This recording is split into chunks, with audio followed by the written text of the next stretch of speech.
Depuis le 19 octobre 2009, date de sa création, l'Agence burundaise de promotion des investissements API s'emploie à promouvoir les investissements et les exportations.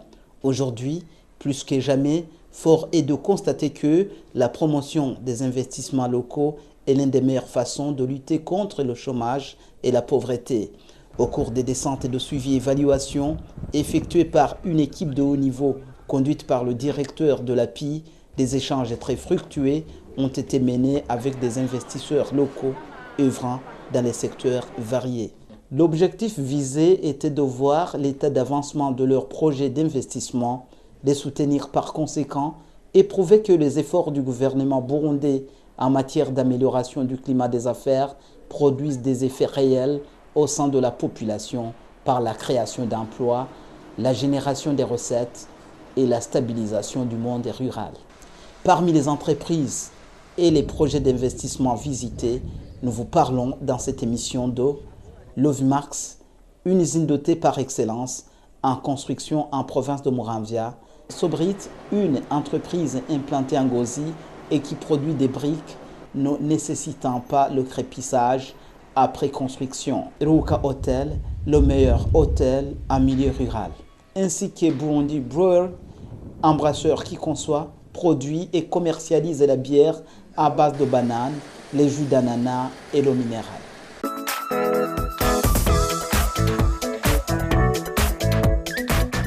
La Crète Congo-Nil est une région théicole par excellence.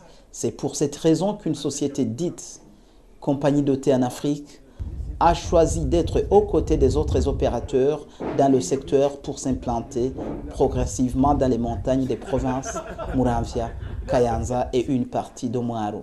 Il s'agit d'une usine qui a pour mission la vulgarisation, l'usinage et la commercialisation du thé. Bref, partir du thé villageois pour produire le thé en 3 lignes, à savoir 2 lignes de thé noir de haute qualité et une ligne de thé vert. Même si l'entreprise n'a pas encore commencé à produire le thé, son impact socio-économique au sein des populations est bien perceptible. Les travaux de défrisage des terrains, la construction de différents bâtiments de l'entreprise et des routes locales, la plantation des arbres, l'essai des pépinières et j'en passe, emploient une main-d'œuvre rémunérée, comme le témoignent certains des employés rencontrés sur terrain. Nari mpassionye mu gipolisi hanyuma nari nzi yuko ndeye kugira ngo nicare muhira atakazi mfise. Je suis retraité de la police nationale. J'étais désespéré quand j'ai quitté ce corps car la rente versée ne nous aide à grand chose. Par après, j'ai retrouvé espoir quand j'ai été employé à cette usine car maintenant nous parvenons à assurer la survie de nos familles. Nos enfants vont à l'école sans difficulté et nous parvenons également à pratiquer l'élevage du petit bétail grâce aux rémunérations perçues ici. Umuntu arafata programme hanyuma akigisha abana agafata programme yuko umuryango kwisununura hanyuma mu nyuma ukaronka n'utuntu kugira ngo urifashisha ari nk'agatungwa canke utundi canke gufasha umuryango. Irishira hamwe ritaraza ngaha byari bingoye cyane. Nari umupfakazi nari ntunze umuryango w'abana 3.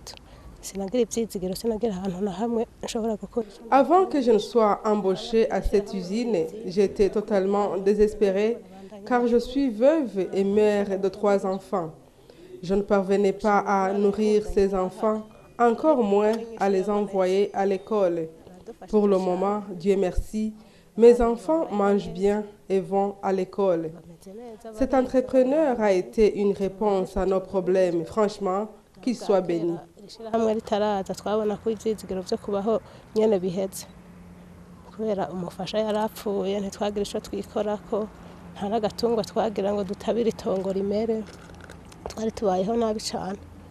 Monsieur Victor Girukishaka est promoteur du projet. Nous avons décidé d'investir dans la province de Muramvya, dans le secteur du thé. Nous avons décidé cela parce que le thé, on sait que c'est porteur pour l'avenir. Et le Burundi, il est parmi les pays producteurs de thé. Et c'est possible d'améliorer pour produire beaucoup plus que ce qu'on produit aujourd'hui. Et j'y crois et je pense qu'on va y arriver. Vous savez, l'investissement à long terme, ce n'est jamais facile. Même pour le gouvernement, ce n'est pas facile. Vous savez, quand vous investissez à long terme, c'est un sacrifice qu'on fait pour le pays. Parce que pour que ça devienne rentable, ça prend beaucoup de temps. Donc, je ne pense pas à moi, je pense plutôt à l'avenir. Je pense à la génération future. Parce qu'aujourd'hui, je suis en train d'investir à long terme dans le secteur thé. Et c'est un combat, c'est un long combat. Ça produira d'ici peu, mais jusqu'à amortir tout l'investissement, ça prendra beaucoup de temps.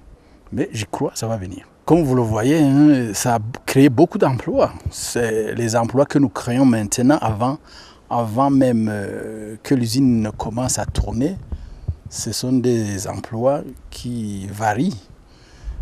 Quand nous avons commencé à construire les bâtiments, comme vous voyez ici, le bâtiment est déjà là. L'usine, comme vous voyez en bas, il est en construction, mais vers la fin. On a créé beaucoup d'emplois parce qu'il y a beaucoup d'activités dans le domaine de construction. Et là, nous avons engagé beaucoup de gens. Dernièrement, on avait à peu près 600 personnes qui travaillaient, continu, 600 personnes. Et parallèlement à cela, nous sommes en train d'aménager des pépinières. Comme vous avez vu, il y a des pépinières qui sont créées ici et là. Et nous allons commencer à cultiver déjà sur des superficies importantes. Et là, ça crée beaucoup d'emplois. Nous allons créer autour de 1000 personnes, 1000 emplois dans la province, bientôt. L'impact socio-économique est très visible déjà maintenant, avant même que l'usine commence à tourner. Vous avez vu que d'abord la création d'emplois est multisectorielle. Il y a beaucoup d'emplois que nous avons créés et que nous continuons à créer. Il y a des activités comme des adductions d'eau par exemple, que nous distribuons de l'eau à la population environnante, les écoles qui sont à côté. Ils bénéficient déjà de l'eau potable qu'ils n'avaient pas avant, alors que l'usine n'a pas encore commencé à tourner. Il y a le tirage des lignes d'électricité qui sont déjà là et que la population commence à en profiter. Des activités d'environnement, on plante des arbres, on va planter le thé, on va appuyer la population à planter et le thé et les arbres parce que l'usine aura besoin du bois de chauffe, puisque la chaudière utilise du bois.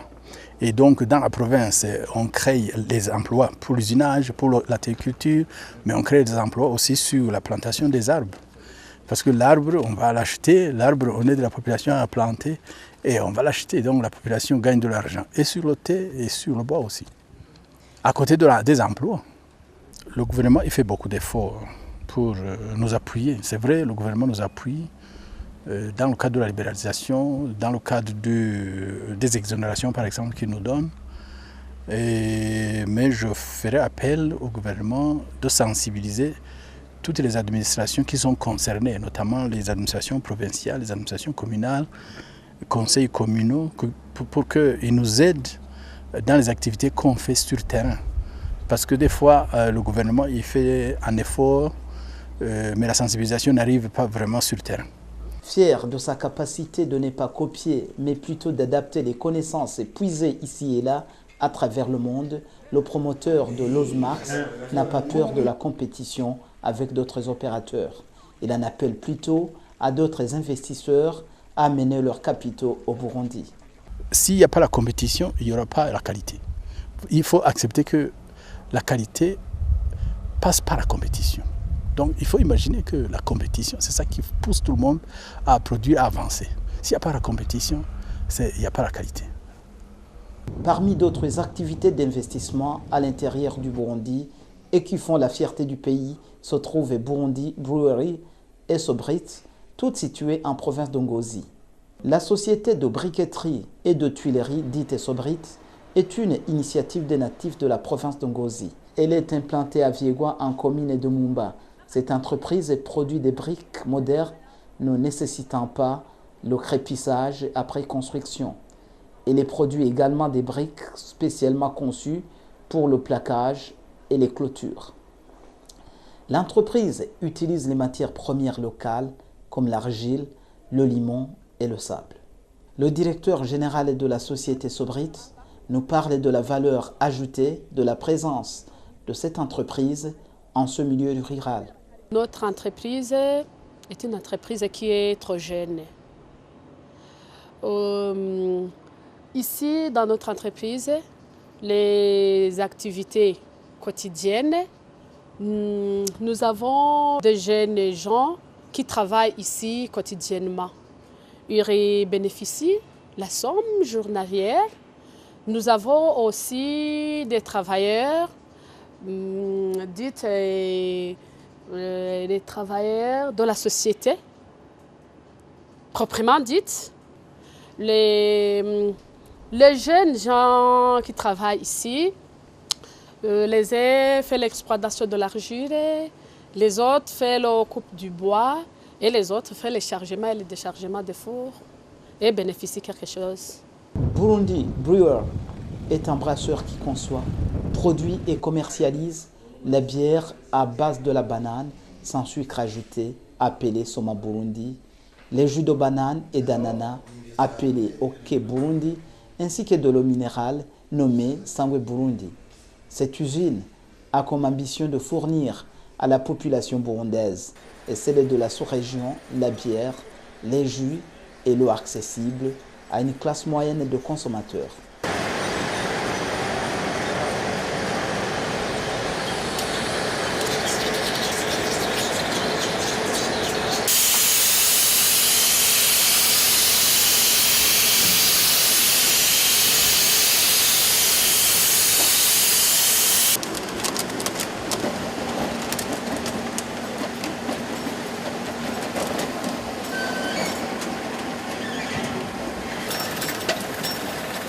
Pour le responsable des services techniques, l'entreprise Burundi Brewer aide dans la réduction de la pauvreté.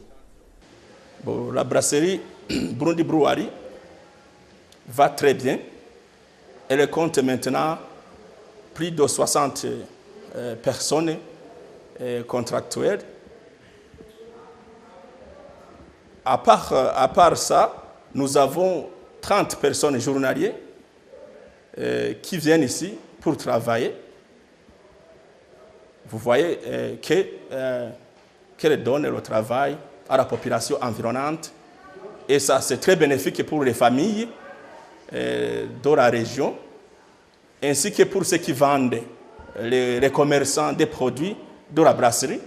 Ils gagnent quelque chose en vendant les produits de la brasserie. Alors ça, c'est une valeur ajoutée pour la nation, mais même pour les gens qui vendent leurs bananes à la brasserie. Ça, c'est autre valeur ajoutée pour les agriculteurs. Le gouvernement, si je dis le gouvernement, c'est, je dis l'API, qui a fait grande chose pour l'exonération de certains instruments pour qu'on puisse démarrer. Alors, j'inviterai le gouvernement de soutenir la brasserie, parce que la brasserie va encore faire l'extension, parce qu'on a commencé avec le petit, nous allons vers l'avant. Alors nous programmons pour faire l'extension. Là, on aura besoin d'importer les instruments, les machines,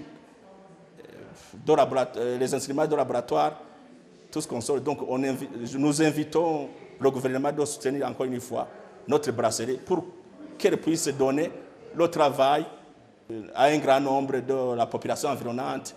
Un peu loin de la commune Mumba de la même province d'Ongozi, un hôtel aux normes internationales est en cours de finalisation. Il vient s'ajouter à d'autres qui existent au chef-lieu de la province. Il s'appelle Ruka Hotel. C'est un hôtel qui est composé d'à peu près 60 chambres indépendantes avec 3 salles de réunion, une grande salle de réunion qui peut même accueillir plus de 400 personnes ou 500. Il y a aussi des petits meetings qui peuvent accueillir au moins 30 ou 40 individus. Alors, l'état d'avancement de ces travaux, c'est nous dirons quand même qu'on a vraiment trop avancé, puisque vous le voyez, il ne reste que les travaux d'aménagement, les travaux de fermeture et d'autres travaux qui peuvent durer peu de temps. L'Agence burundaise de promotion des investissements API félicite ses entrepreneurs et bien d'autres qui ont choisi de s'installer au Burundi. Sans nul doute que le développement du pays en dépendra, comme l'affirme le directeur de l'Agence burundaise de promotion des investissements API. L'objectif de notre visite dans les entreprises rentre dans le cadre du travail de routine. On fait des descentes sur le terrain, on échange avec les promoteurs de différents projets pour pouvoir échanger des conseils, prodiguer des conseils, voir sur le terrain les problèmes rencontrés. C'est dans le même objectif d'échanger avec eux pour savoir si les promoteurs de ces projets sont satisfaits des services rendus par l'Agence burundaise de promotion des investissements. Et si ce n'est pas le cas, c'est à nous alors de réviser la façon de rendre service aux entrepreneurs, aux promoteurs des différents projets d'investissement dans notre pays. Mais aussi de les prodiguer des conseils en ce qui nous concerne pour toujours continuer à aller de l'avant et atteindre le développement intégral de notre pays, qui est d'ailleurs dans la ligne de la politique de notre gouvernement. L'API a toujours mis en œuvre la politique du gouvernement qui est celle de faciliter les investisseurs, tant nationaux qu'internationaux, qui souhaitent investir au Burundi. Il n'y a pas eu donc de changement, l'API reste disponible, elle reste au service de tous les investisseurs et nous voulons toujours aller de l'avant, nous allons toujours améliorer les services rendus à l'encontre des investisseurs. Donc nous sommes toujours prêts à faciliter, à les appuyer, à les accompagner, tout comme le responsable qui vient de parler ici a parlé qu'il y a eu des descentes régulièrement faites ici et par les cadres de l'API qui venaient chaque fois voir, accompagner pour voir les équipements exonérés, comment est-ce qu'ils sont en train d'être utilisés, quel est le résultat, quelles sont les difficultés rencontrées. On a toujours échangé avec eux, comme on a toujours échangé avec les autres investisseurs, et nous restons toujours disponibles, c'est notre mission.